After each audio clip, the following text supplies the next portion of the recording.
we talked about how different tables in MPLS are built, how the labels are exchanged, how we are building the label information base, how we are building the label forwarding information base, and so on. So now the time is to actually look at this in action. So to do that, I'm going to build a network that consists of R5, R4, R2, and R6. And they're going to be interconnected like this. And what I do have pre-configured here is that they are actually all running OSPF in area 0. Now, as I mentioned before, there is absolutely no prerequisite for MPLS to run OSPF. You can run any routing protocol that you like, but I personally prefer OSPF, so this is why I have this configured. So let me just briefly connect to all these devices. So here I have R5, R4, R2, and R6, just like I have on this diagram. So the goal here is to build the MPLS network. So now that I have OSPF actually configured and now that OSPF actually works, so if I do show IP route OSPF here, I will see that I actually have all the OSPF routes in place. And just as a brief test, I'm going to ping from R5 to R6. So there we go, here goes the ping, and this actually works. So I do have reachability from R5 to R6. I do have end-to-end IP reachability. And as I mentioned, this is one of the prerequisites of MPLS. Now, another thing that is prerequisite, so I'm just going to write this now because now we are talking about the practical aspects of MPLS, is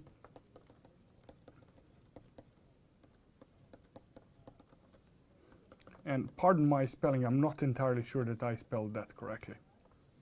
So number one is that you do have fully converged or fully operational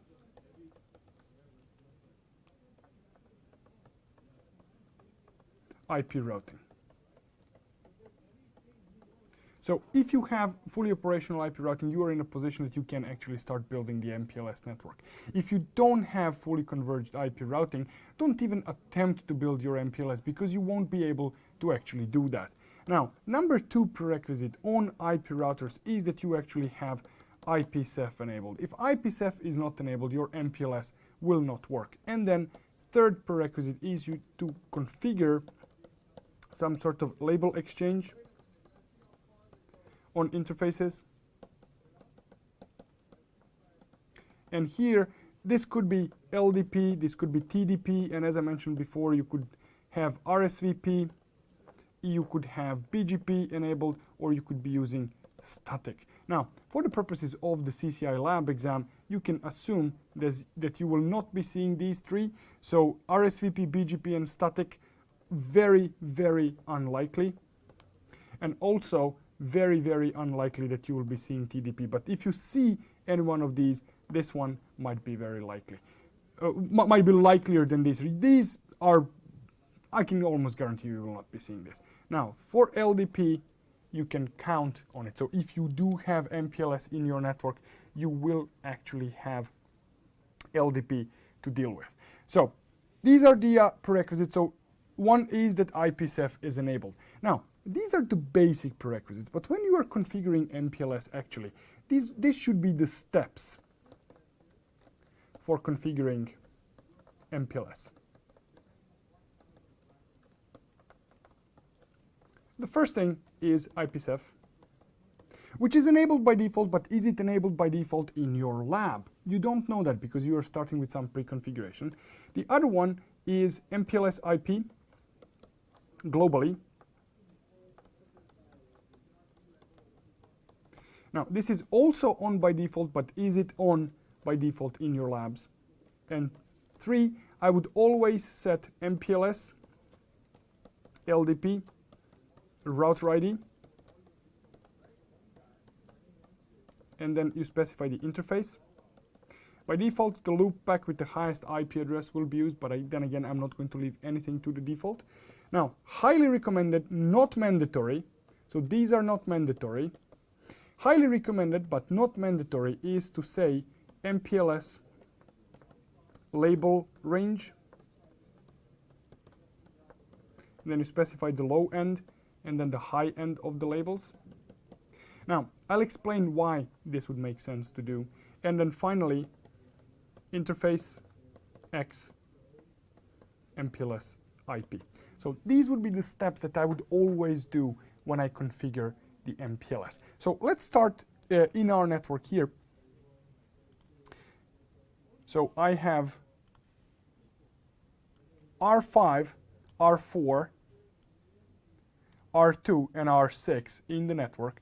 So let's start from R5. So I'm going to go here and I'm going to fire up my text editor. So I'm going to listen to my advice. So the first thing that I'm going to do is I'm going to say IPsec, and then globally I'm going to enable MPLS IP. But I'm going to wait with this command just a little bit. Now, the next thing that I said here that is in my step of things is I'm going to specify the MPLS router ID. So I'm going to say MPLS LDP router ID, and I'm going to use loopback 0. And then I'm going to have MPLS label range. Now, unless I'm restricted in the lab, I'm always going to use the labels that make some sense to me. Now, what labels make sense to me? Well, for example, on R5, it makes perfect sense to use labels from 500 to 599. On R4, from 400 to say 499. On R2, from 200 to 299. And on R6, from 600 to 699. Now, I have not been asked to do that, but imagine if I didn't do that. If I didn't do this, what would happen is R5 would have a label 17 assigned for something, R4 would have label 17 assigned for something, not necessarily the same thing. Same thing for R2 and same thing for R6. So when I see label 17 somewhere, I would have to think much harder, where does this label 17 actually come from? Is it coming from R5 or R4 or R2, or is this the correct label? Is this the incorrect label? Now, mind you, it's not a problem if R5, R4, R2, and R6 all assign the label 17 for different things. It would still work perfectly.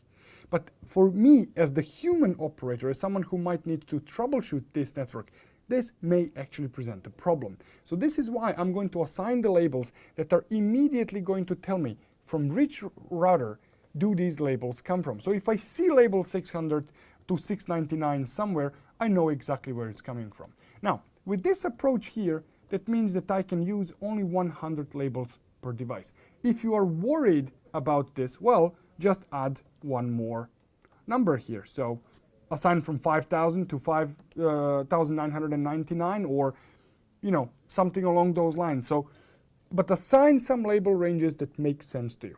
Now, the problem with this approach is that if you already have an active MPLS LDP session anywhere on the router, LDP or TDP, or if labels are used in any way, this command here will actually have no effect. So, to make it actually have effect, we are going to turn the MPLS off, and then I'm going to turn it back on. So this is why I was holding off with this command a little bit, because at this point here, I want to turn off the MPLS, I'm going to change the label range, and then I'm going to turn on the MPLS back on. So at this point here, what is my next step after I have defined the label range? I'm going to go into the interface. So on my R5, let's take a look at that interface. It's going to be interface serial 010504, and I'm going to say MPLS IP. So this is going to be the configuration on R5. So let's go to R5 and paste this in. So when I paste this in, right now I have actually turned on MPLS functionality. And if I do, for example, show MPLS LDP bindings, I will see that my lib table got generated. So this behind me is now my label information base. Now, this label information base here shows me that I have, for all of my routes that I have in a routing table, I have actually assigned the local bindings. And I can see here that, for example, the loopback of R2, the label 500 was assigned, for loopback of R4, 501, 502, 503, 504, and so on. But this is the interesting one. So for the label, for the route of 192.168.0.5, for my own loopback interface, I can see that I have actually assigned an implicit null label. The same thing for the interface 45, the link between 4 and 5, because this is directly connected route on my side, I have actually assigned an implicit null label. So this is what I'm going to get when I enable MPLS on an interface. Now, on R4, I have not yet done it. So on R4, if I run the same command, MPLS LDP bindings, this is what I will get, that lib is not enabled.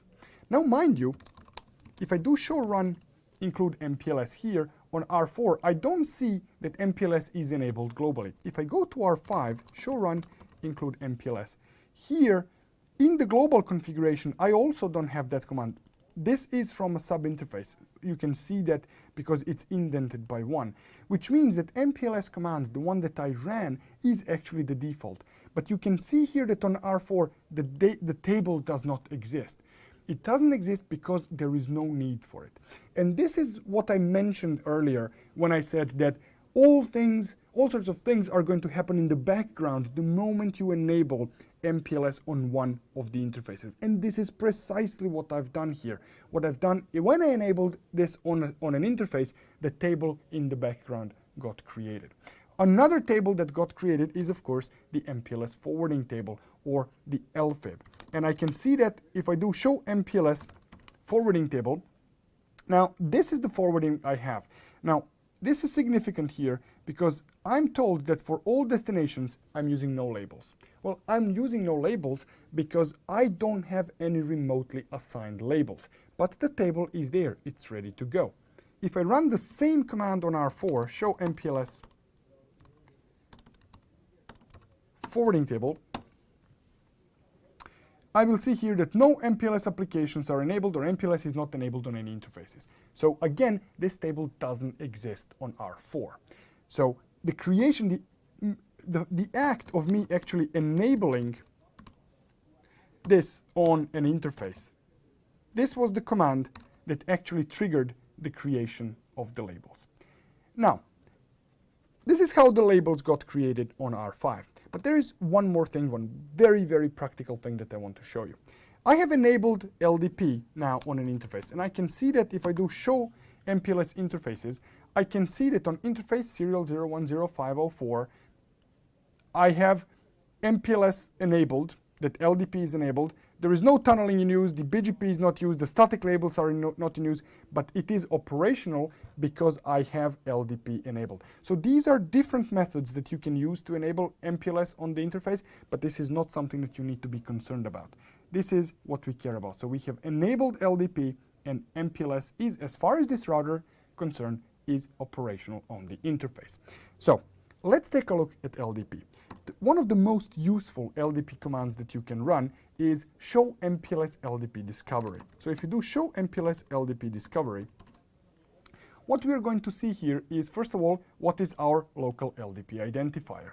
We will see that this is our loopback interface followed by :0. You will always see :0 unless you are running MPLS in something that is called MPLS cell mode, and that would require a specially configured ATM interfaces, which is not something that you will ever see in your life. So, discovery sources tells me on which interfaces the LDP is actually enabled. And here I can see that LDP is enabled on serial 010.504, that LDP is enabled, this could be LDP, TDP, or both, and I see that I'm transmitting the hellos. Now, this output here behind me is how things look when they don't work. So this is the output that I'm going to be seeing if I'm troubleshooting MPLS. This is how a broken relationship between two routers will look.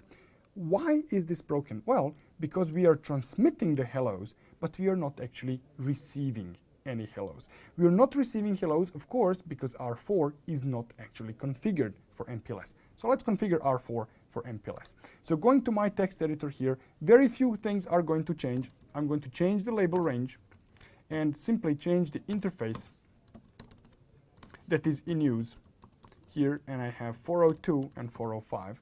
So I'm going to go to R4, going to paste this in, and still looking at R5, now I'm getting this log message.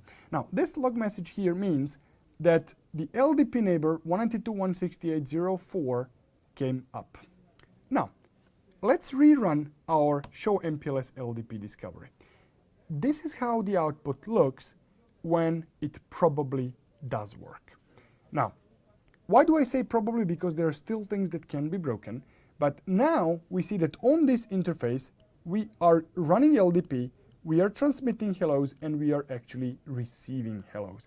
And we can see that we are seeing the neighbor 192.168.0.4:0.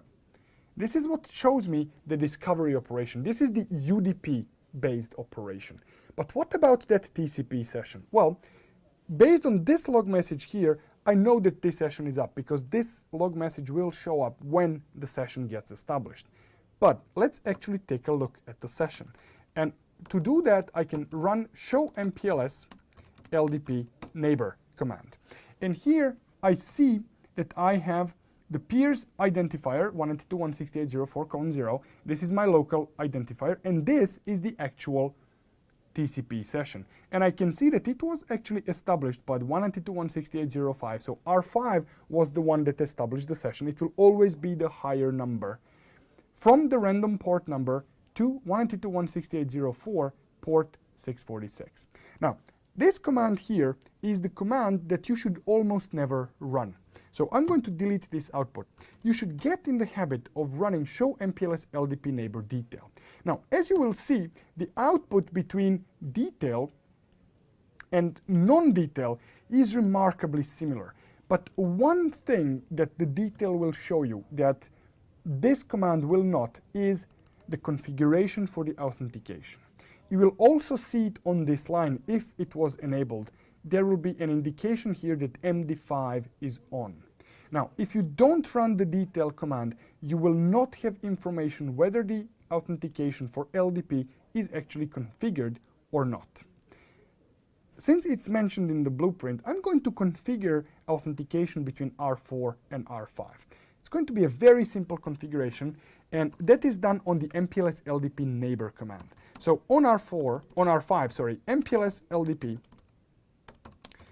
neighbor 192.168.0.4, and remember, you actually have to use the loopback address here, whatever the LDP identifier is. So I need this thing here without :0, and I'm going to specify the password. So when I configure this now, let's take a look at the output of show MPLS LDP neighbor detail. Take a look at this. It says password is not required. And in the version of iOS that you will have in the lab, this will always be the case, because password is optional unless you run the command MPLS LDP password required.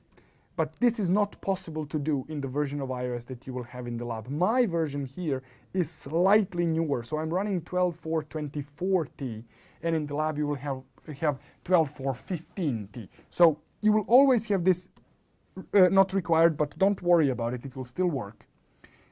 I can see here that the password was actually configured on the neighbor statement, but that my current session, in comparison to the configuration that I have, is actually stale. It still works, but that means that whatever I have configured now is newer than what it was there when the session was established. So when I configure the password on only one side, this is not actually going to take the session down. Now, if I actually clear the session, which you can do with clear MPLS LDP neighbor star or neighbor and then the address, now when the session goes down, now when it tries to reestablish, now I will be actually getting the error message that the TCP authentication is not operating. So that I have this TCP bad auth and that I'm not getting MD5 digest from R4. So let's fix that. So on R4, I'm going to say MPLS LDP neighbor 192.168.0.5 password IP expert.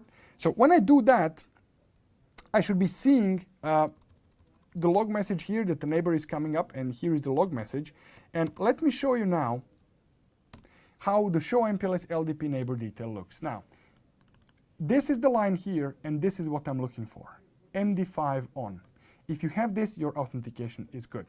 Also, if you take a look at this line, the password still says not required. It's configured on the neighbor, but now we can see that actually it is in use. Now, if you run just show MPLS LDP neighbor, you are not going to see any mention of the authentication. So you cannot tell whether this works or doesn't. So my recommendation is get into habit of using show MPLS LDP neighbor detail, because that will actually show you the authentication configuration that you have on your LDP. the question here is, do I recommend using show MPLS LDP neighbor detail over show MPLS LDP discovery? Well, no, that's not what I was saying. Because the command, remember how LDP operates. We have two routers, they have the connection, and then we have UDP hello, and we have TCP session between them. Now, if you want to see if this works, you are going to be using show MPLS LDP discovery. And if you want to see if this works, you are going to be using show MPLS LDP neighbor detail. So what I recommend is that you use this command instead of just show MPLS LDP neighbor. But I highly recommend that you actually use both always. Because remember, LDP has these two operations. It has the discovery process, who are the neighbors, and then it has the session. Now, when something's broken with LDP, you have to figure out which part is broken. Is it the session that is broken, or is it that we don't know the neighbors? Because if you see the neighbors and the session is not establishing, this is what you need to troubleshoot. But if you are not seeing the neighbors at all, you don't have to troubleshoot the TCP session. Why can't the neighbors see each other? Why doesn't the discovery work? It may not be something to do with the session. Maybe the session will work when you fix the discovery. So it's two separated processes, one that works with one, the other one that works with the other. Carrying on with this configuration, so now we actually have LDP configured between these two routers. Let's now proceed and configure it on R2 and R6. And these are going to be just very, very simple configurations. I'm not going to do any authentication or anything of the sort, so just very, very straightforward. So on R2,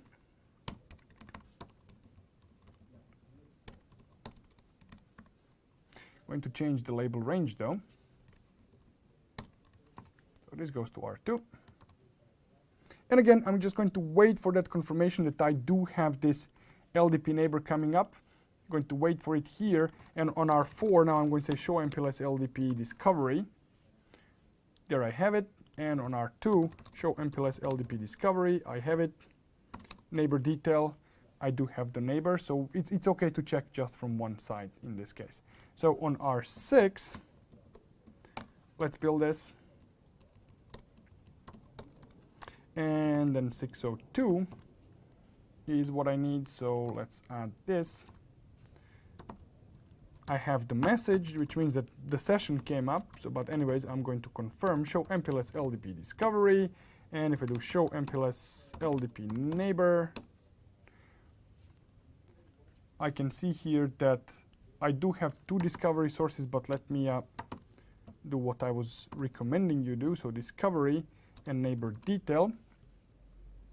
So here I can see that I'm running LDP on two interfaces, transmitting, receiving, and I'm seeing two peering sessions from R2, which means that it's pretty much all good. So how can I verify that this MPLS now actually works? Well, as it turns out, there is a very, very simple way of doing that. So I'm going to go to R5, and I'm simply going to say traceroute 192.168.0.6 source loopback 0. Now, when you do a traceroute in an MPLS network on Cisco routers, what is going to happen there is that when a traceroute packet is sent, so it goes from R5 to R4. So it goes from R5 to R4. On R4, due to the nature of traceroute, we have sent it with TTL1.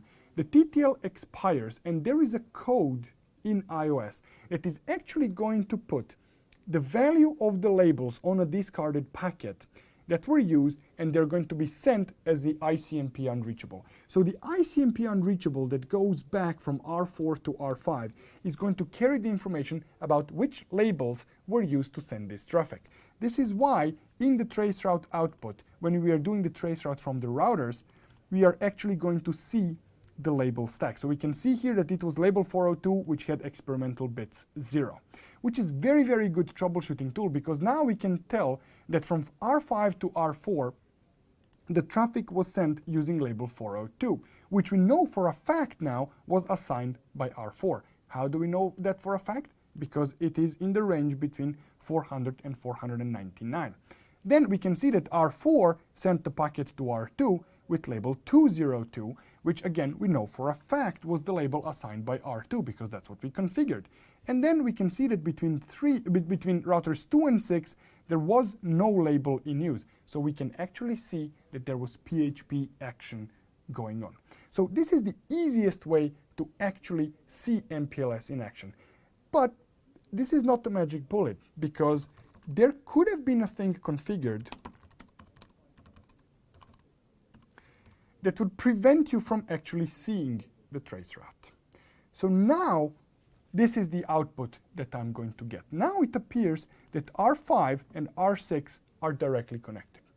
With this one thing, with this one simple command, I have hidden the MPLS backbone from it. What? Let me explain. So when we send a regular IP packet, right, one of the things that IP packet has, one of the fields is the TTL.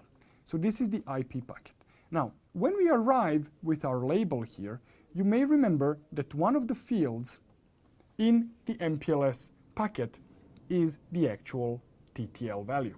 By default, if you don't do anything on Cisco routers, the value of the payload's TTL will actually be inserted here. So if this was 1, the 1 will be copied here. That means that for MPLS packet, what's going to happen is this packet, when it was sent, here will have actual TTL 1. Now, if I do this command no MPLS IP,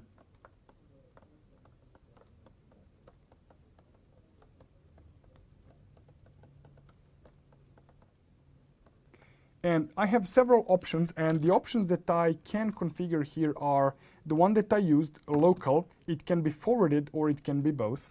Or if you just press enter, it applies to both.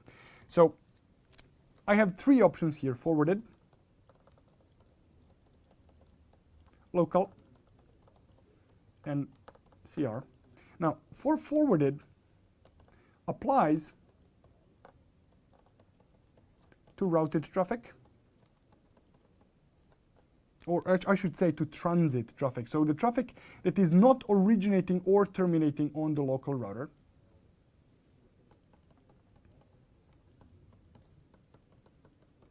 And local traffic applies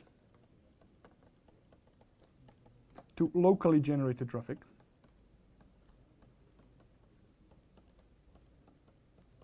And if I just press enter, it applies to both above.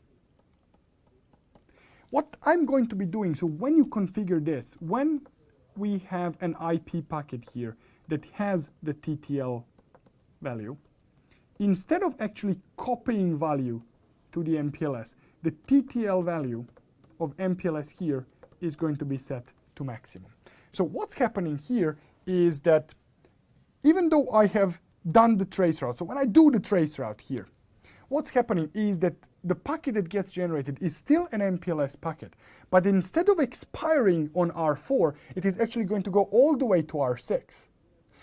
Well, actually not all the way to R6. It's going to hit R2, then R2 is going to pop the label, and what's left is an IP packet with TTL1, which gets sent normally to R6, and I get ICMP unreachable.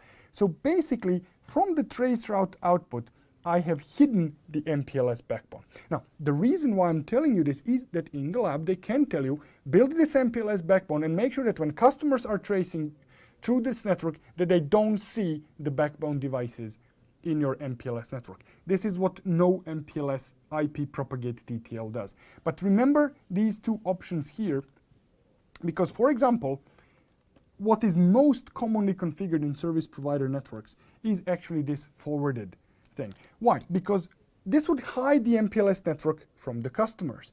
But you, as the network operator, you can still trace route through the network, because if you are running this from a local device, this will be a locally generated traffic which won't be affected by this. So let's hide the backbone from the customer, but let's see it visible for us. So I'm going to say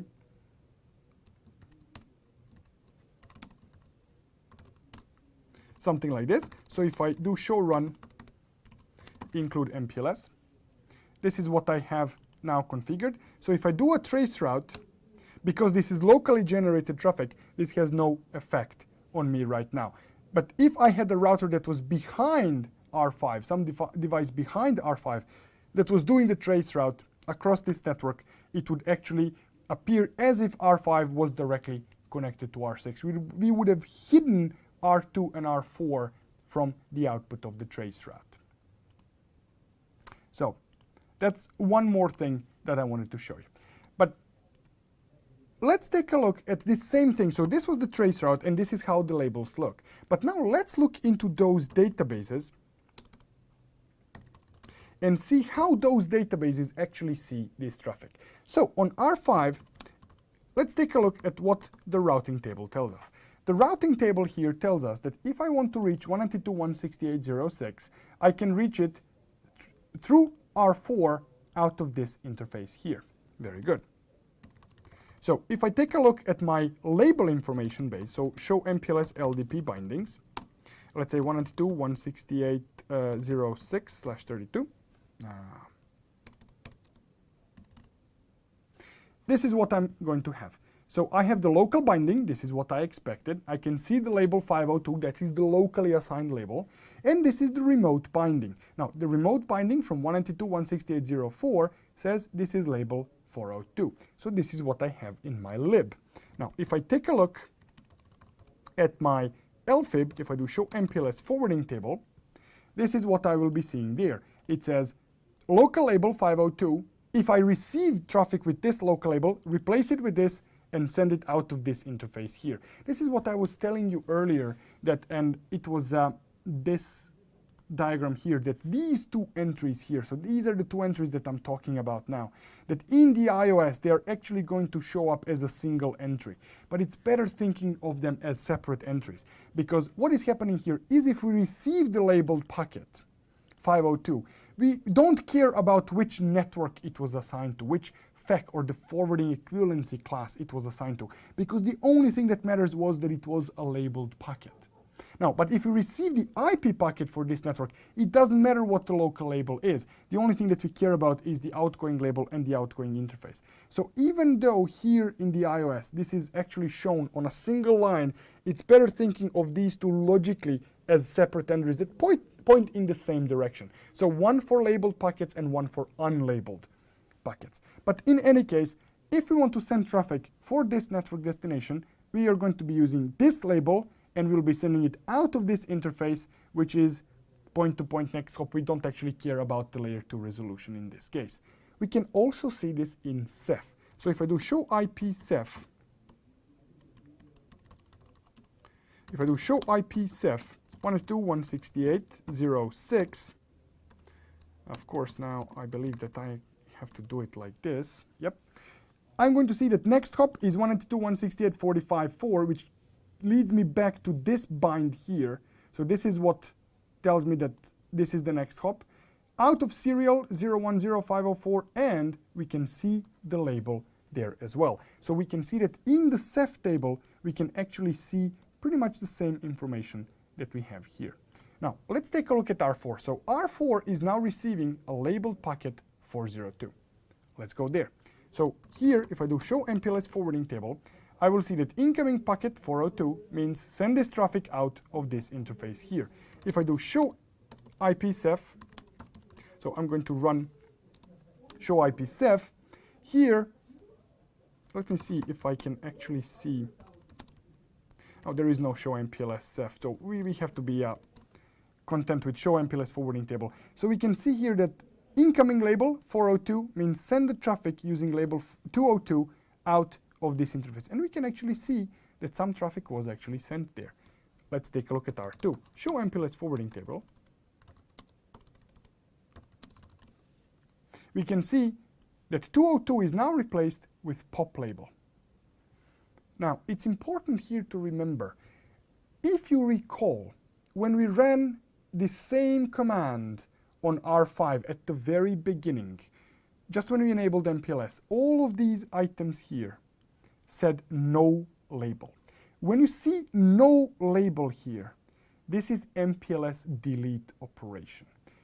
Pop label means just that, pop the label. So on R2 here, we see that for incoming label 202, we are supposed to pop the label. Let's take a look at the lib on R2. If I do show MPLS LDP bindings, 192.168.0.6, this is what I have in my label information base. Local binding, this is what I expect. Now, this is the weird binding. This is the one that is pointless. This is the binding from R4. So we don't need this because the traffic for 192.168.0.6 is not behind here. But remember, liberal retention. So this is going to stay in the lib. But here we do have the remote binding that we are actually using. This is the one from R6 and tells us use the implicit null. So here in the lib, we are told to use the implicit null, but here in the actual forwarding table, it says pop the label. And if I take a look at the Ceph here, I will see that in the Ceph table, there is not even a mention of the label. Because remember, in the forwarding table, there is no implicit null label. That simply means don't send the label. So the implicit null will be there in the control plane table, in the lib table, but not in the forwarding table, because here we are not dealing with the labels. And finally, on R6, if I take a look at show MPLS forwarding table, MPLS forwarding table, I will see that there is no mention of 192.168.0.6. And this is what I mentioned, if you remember, on this picture when I said that on this ultimate hop, there will be no forwarding, label forwarding information base for the destination for which you are sending the regular IP traffic, which is what we need here, because R6's loopback is our own local interface. We are on R6, this is our local interface, or is directly connected route, or is behind the interface where we can send only IP traffic. And in that case, we are not going to have a label assigned for it. Or we are not going to have the label installed in the forwarding information base, in label for forwarding information base in the LFIB, because there will be no LFIB entry for that route. There is no need for it because this is just a regular IP traffic. MPLS is not IP. The things and tricks that might work in IP world may not work in MPLS. Do not use IP troubleshooting tools to troubleshoot MPLS. So IP troubleshooting tools are ping, traceroute, show IP route. Now, those are useful commands, but in MPLS environment, and especially in MPLS VPN environment, some of these might be lying to you. You've seen the example of the traceroute just before, when we have hidden the MPLS backbone from your view. Now, imagine if you use traceroute to troubleshoot MPLS environment and that was the output you got. Where is the problem? Also, keep in mind that when you're using traceroute to troubleshoot the problem, the end node that is actually sending you ICMP unreachable needs to have the route back to you. If that node doesn't have the route back to you, can it actually send the ICMP unreachable? It cannot. So in which direction is the problem? Is the problem in this direction or in this direction? Is that node even supposed to have the route back to you? Is it using the correct interface to send back the unreachable? When you are troubleshooting MPLS, you need to use the MPLS tools. Now, what are the MPLS tools? Well, ping is a relatively good tool. You need to look into the MPLS databases. Remember, you have the control plane and you have the data plane. You need to troubleshoot them separately. Is your control plane okay? Are you having your LDP neighbors? Are you having your routing protocols operational?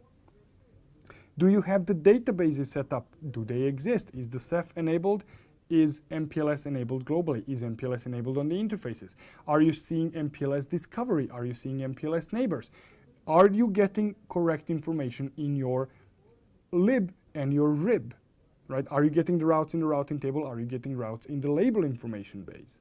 Now, once you are satisfied that your control plane operates properly, you may want to go and take a look into your data plane. Now, in your data plane, you are looking, what are the labels in use? And remember, This is rule number 1 when you're troubleshooting MPLS data plane. Follow the labels. Immediately at the ingress point where you are sending the traffic, where it needs to turn into MPLS traffic, from IP traffic to MPLS traffic, this is where you need to look at the labels. What is the label that I'm using? Is this the label that I'm supposed to use?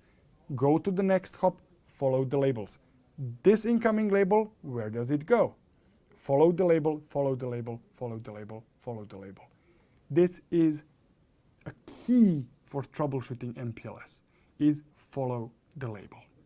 Now, everything else is just the things that I've shown you. The commands that I've shown you, show MPLS LDP discovery, show MPLS LDP neighbor, show MPLS forwarding table, show MPLS LDP bindings. These are the commands that you need to run in order to actually troubleshoot MPLS successfully. But the key is to know not to use the IP tools. The key is to know how to use the MPLS tools. And there, follow the label is the best advice I can give you. Now, for the CCIE lab, it's important to know that MPLS is probably not going to be a huge thing. But if you have MPLS, it's probably going to be sitting right there in the core of your network. And this could be this could be the case in the troubleshooting section. This could be the case in the configuration section. This means that it's not going to be a big number of points, but if you don't get it right, there could be so many things that depend on it. This is for the configuration section. In the troubleshooting section, well, I mean, worst case scenario is that one, or if you are really, really terribly unlucky, 2 tickets maybe depend on it. But it could be that you have more than 1 ticket that deals with MPLS. So it's very, very important to know how to troubleshoot it. So when you are troubleshooting MPLS infrastructure, this is it. This is what you have to do. Follow the label.